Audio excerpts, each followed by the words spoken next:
आज हम इस प्रोग्राम में सीखेंगे कि कैसे ए से जेड तक के आस्काई कोड को कंसोल पे प्रिंट करते हैं। तो सबसे पहले हम हेडर फाइल का यूज़ करेंगे has include iostream.h। Second header file has include conio.h। Third header file has include dos.h। ये dos.h एक न्यू हेडर फाइल आज हम यूज़ कर रहे हैं क्योंकि इसमें मैं एक डिले फंक्शन का यूज़ करूँगा आगे। उस फंक्शन के थ्रू हम कोई भी किसी भी लाइन को अगर प्रिंट करते हैं तो उसमें हम थोड़ा डिले दे सकते हैं, वो लाइन थोड़ा रुक रुक के प्रिंट होगा, तो इसलिए हम डॉट एच का यूज़ करेंगे। वॉइड मेन एंड CLR ये हमारे कंसोल को क्लियर करेगा। नाउ कैरेक्टर मतलब बी वेरिएबल को हमने कैरेक्टर टाइप का बनाया और इसमें हमने कैपिटल के कैरेक्टर को असाइन कर दिया है। फिर हम इंटीजर टाइप का एक कैरेक्टर लिया इंटीजर टाइप का एक वेरिएबल लिया ए, और उसमें भी हमने कैपिटल ए असाइन कर दिया। मींस इसमें कैपिटल ए हमने कैरेक्टर असाइन किया, लेकिन क्योंकि वो है इंटीजर टाइप तो वो कैरेक्टर का आस्काई कोड अपने आप ले लेगा। क्योंकि कैपिटल ए का आस्काई कोड 65 होता है, तो ए में ए स्टोर स्मॉल ए में कैपिटल ए स्टोर नहीं हुआ, स्मॉल ए में 65 स्टोर हुआ क्योंकि वो इंटीजर टाइप का है।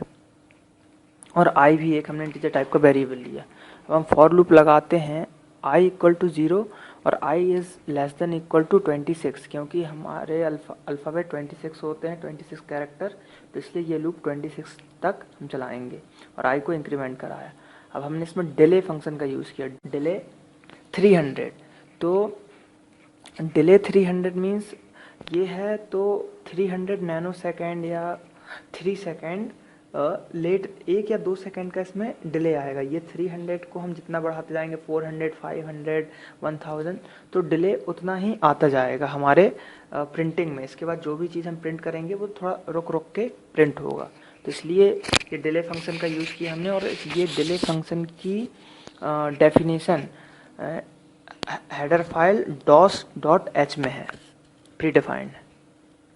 सी आउट, इस लाइन को मैं एक्सप्लेन करता हूँ।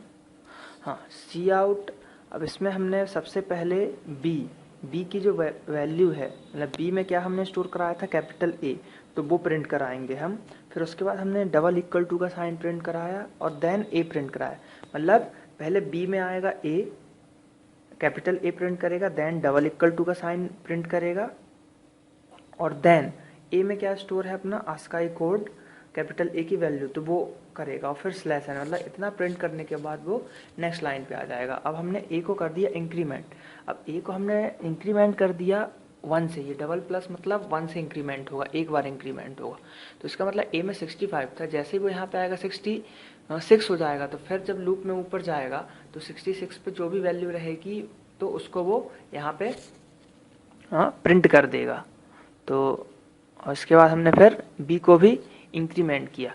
अब बी को इंक्रीमेंट क्यों किया हमने, क्योंकि हमें बी को भी, क्योंकि अगर ए इक्वल टू 65 देगा और नेक्स्ट अगर बी है तो बी इक्वल टू 66 देगा। तो इससे हमको ये समझने में बहुत ही ईजिली तरीके से समझ में आ जाएगा कि ए का आस्काई कोड क्या है, बी का आस्काई कोड क्या है, सी का आस्काई कोड क्या है। तो इसलिए हमने बी को भी इंक्रीमेंट किया है। कर्ली ब्रैकेट को गेट ch ये हमारे स्क्रीन को होल्ड करके रखता है।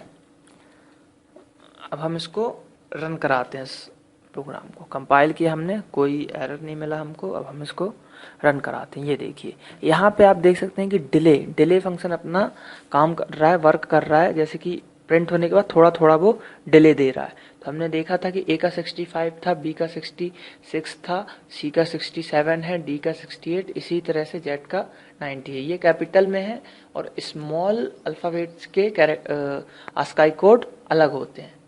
तो इस तरीके से आप आस्काई कोड फाइंड कर सकते हैं। Thank you.